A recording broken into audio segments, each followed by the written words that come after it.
Hello everyone, how you folks doing? My name is Armando. In this video, I'm going to be talking about the town of Lahaina. Now sadly on August 8th of last year, that's when the fires burnt the town of Lahaina down. It's a very historic town. You can burn the building and structures down, but you cannot destroy the history. And it has a beautiful, rich history. And sadly, 100 people perished in that fire. But I'm going to talk about the history of Lahaina town, so let's get started. First of all, going back to way back before the 1820s, and that's talking about the time where the kapu system was abolished by King Kamehameha II. So there was a void between that period and the time that the missionaries arrived. And the missionaries arrived around 1820, and that was the Wailing Period was from 1830 to 1860, so it was a short period, only 30 years. So it coincided with just about the time that the missionaries arrived, which was 1820 to 1863. So let's talk about the whaling era first. And they came, mainly the whalers came here to replenish for supplies. And it was like a stopover for them on their journey to the northern areas where they could hunt for whales. So they would replenish their supplies, and pretty much they tried to also take advantage of the women, the Hawaiians people, and as much as they could. And and they wanted sex from the women, Hawaiian women. And it's a good thing that the missionaries came around 1820, and so they kind of, like, the missionaries set the curfews and things like that. And it was, as you can tell, there was really a lot of conflict between the two missionaries and the whalers. But like I said, it was a short period. It's only the Wailing Period era was only 1830 to 1860. Now, the first missionaries to arrive in Hawaii were a group of Americans. This is in 1820, who sailed aboard a ship called the Thaddeus. And they arrived on March 30th, 1820. And among them were Hiram Bingham and his wife Sybil. So they came with their wives. And Asa and Lucy Thurston. And they'd been sent by the American Board of Commissioners for Foreign Missions, or ABCFM, and that was headquartered in New England. And they came here with the purpose to pretty much to spread the Christianity, and to not only spread the Christianity, learn the Hawaiian language, help the Hawaiian people prosper. So those are the efforts are made in that regard. They tried to, and some of the contributions that the missionaries made to the Hawaiian people was a written language. Prior to that, all of the chants and hula, the stories of the past were told and passed on through generations by the chants and hula. And the missionaries helped them establish a written language, and they also set up a Hawaiian a Bible. Now, I'm a missionary descendant. My great-great-grandmother was pure Hawaiian, and I'll talk more about my family later in this video. But one of the first missionaries to come to Hawaii, his name was Hiram Bingham, very well known. And he came with his wife Sybil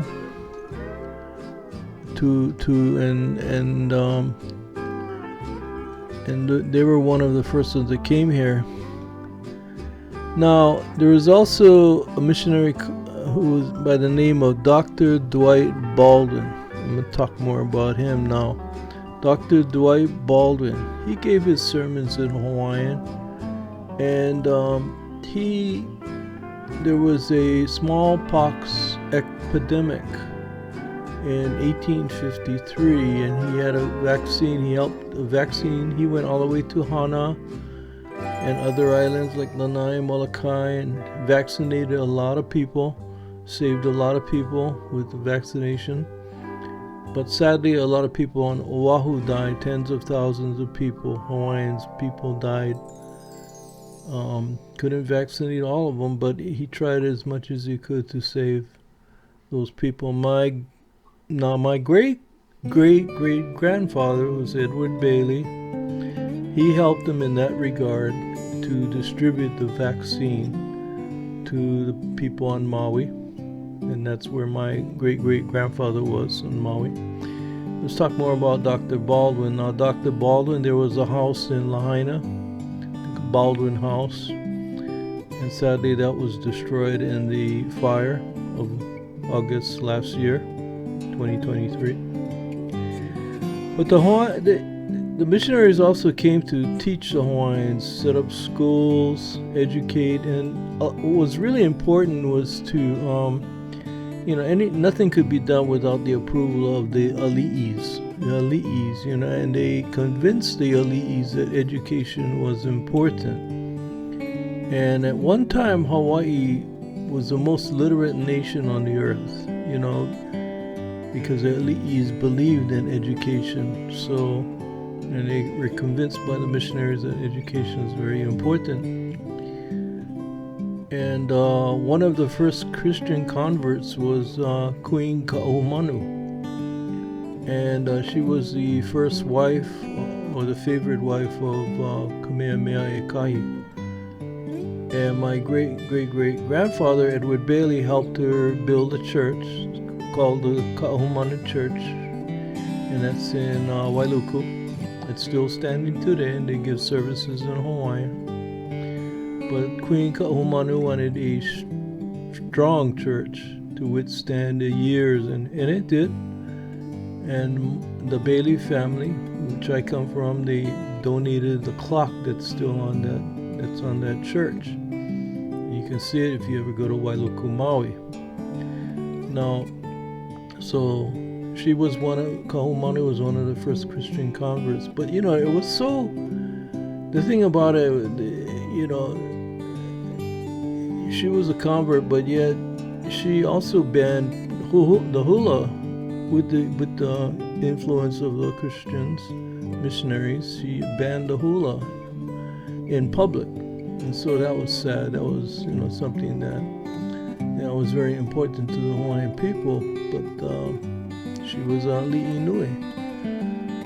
But then King Kalakaua brought the hula back when he became king, and that's why they have the Merry Monarch in Hilo. So that's one thing that is very important to the Hawaiian people. Anyway, as I mentioned before, they set up schools, created the Hawaiian Bible, also a printing press. I think it was around 1823. And I think this is in Lahaina Luna School. They set up the Christian missionaries set up the Lahaina Luna School and a printing press where they printed the newspaper and things like that. So they did a lot for the Hawaiian people during that period of time that they were there. Now let's talk about my lineage. My great-great-great-grandfather was Edward Bailey, and he came with his wife Caroline. They came in 1837, so a little bit later, but he came as a teacher at the Wailuku Seminary. He taught there for several years until it closed because they stopped funding on that. But he and Caroline had 5 sons. And the oldest son, Edward Hubbard Bailey, is where I get my lineage from. and he married a pure Hawaiian by the name of Emily Kania. Okay, so, and she was pure Hawaiian, and they had a son, two daughters, William Bailey, Mary Bailey, Ella Bailey, and they were half Hawaiian, half Scottish. And so now, so that's the story of like I said, my grandfather came as a teacher to Lahaina, and he eventually, when they closed the school down, he purchased a house, and he got into painting. He got into several things. He got into Wailuku Sugar Company, and he was a manager there, and he was a master painter, and his paintings are still on display at the Bailey House, which is up Iao Road on the left side. You can see it's called Hale Hoi Iki Iki. It's the name of the place, and if you ever go to Maui, Wailuku, go visit Hale Hoi Iki Iki or Bailey House, and still standing there. It's managed by the Maui Historical Society, and his paintings and artifacts are still in that house. It's a very worthwhile visit. And my grandfather painted the landscape of Maui during the 1800s. So very beautiful paintings. Now, getting back to Lahaina and talking more about Lahaina, one thing about Lahaina was the Banyan Tree. I think, if I'm not mistaken, the last I heard was about 50% of it will survive. And what they can do is they can plant replant some of that, and then it's one of the only things that survived the fire. And if you go way back, I think it was a celebration of 50 years. It was a gift from India, and celebration of 50 years of the missionaries in Lahaina. And it's one of the largest trees in the world. Not the largest, but one of the largest trees. But it's still standing, and hopefully, I just hope it really survives. And like not very many things at all survived from that fire of August of 2023. Now, another iconic place was the Pioneer Hotel or Pioneer Inn, which was built in 1901. Very old hotel, and I have pictures that I'm going to show you in the video. You can see the hotel. It's called Pioneer Inn. Used to be called Pioneer Hotel way back then, and I got some old pictures of that too. But it's one of the oldest. Now, another thing I should mention is the Lahaina was the center. The Ali'i, when King Kalakaua III, not Kalakaua, it's King Kamehameha III, I should say, became king. Lahaina was the center of the kingdom. And another thing that the missionaries helped the Hawaiians with was the constitutional monarchy. They helped King Kamehameha III set up a constitutional monarchy. So that's one of the things that happened. And so now going back to Lahaina and the Pioneer Inn, a lot of places got destroyed. Like besides the Pioneer Inn, there was also the courthouse, the old courthouse. Talk more about that. Front Street is where a lot of businesses and tourist shops were located. A lot of restaurants that got totally destroyed. sadly. And going back to the courthouse, now another thing I want to point out is the courthouse had a on display when I went there the last time I saw the Hawaiian flag, which was taken down in 1898. And in 1898, that's when Hawaii was annexed, the postmaster there, Arthur Wall, was instructed to take down the Hawaiian flag. And he kept the Hawaiian flag, and he gave it, and the family kept it, but they returned it to Lahaina. And Lahaina Assistant Postmaster Arthur Wall was reluctant to be the one to lower the Hawaiian flag as Hawaii became a territory in 1898. But Wall was given the job in the absence of the postmaster. And this is what he said. He said, "As I was looking up at the Hawaiian flag during the last minutes of its official existence, I can truly say that I had been very happy and contented in old Hawaii, and frankly regret the change." And that's what he wrote, recounting his experience.